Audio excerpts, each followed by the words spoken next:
welcome to the Daily Brigandy. I want to talk about collecting autographs today versus back in the old days. So today, if you're collecting an autograph, it's really tough to get access to players. Today, the hobby is very commercialized.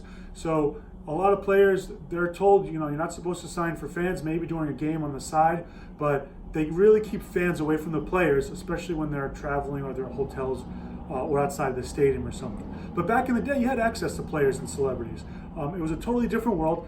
Again, today, since everything's commercialized and there's a lot of money behind it, and that's kind of the reason why these guys don't sign. But back in the day, you could send things through the mail. You could find players after the game out on the streets, and they'd happily sign.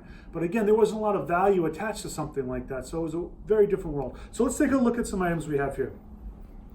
So let's start right here. So these are two Cy Young cut autographs. Now, the first thing you'll notice is it's the same exact paper and the same pen. So these were done at the same time.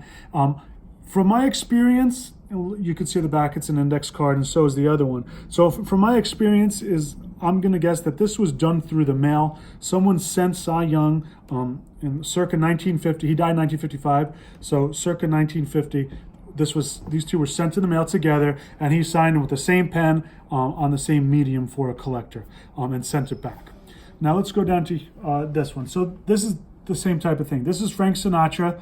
Again, they're two index cards. They're both signed in the same blue ballpoint pen, likely done at the same exact time. They were purchased together as the Cy Youngs were purchased together at the same time. But let's look up here. These are two Babe Ruth autographs. Now, these aren't the same at all. They were signed at different times, and they were signed at different pens, and even on different mediums. So the top one up here, this is a 1940s era signature, late 40s actually. Still a beautiful autograph. And down here, we have, I'll guess from the style of the signature that it's 1930s. It's a lot larger, typical of how he would have signed at the time. So again, back in the day, there wasn't necessarily a value assigned to autographs like these. They were very collectible and very cool to have, but they weren't worth what they are today.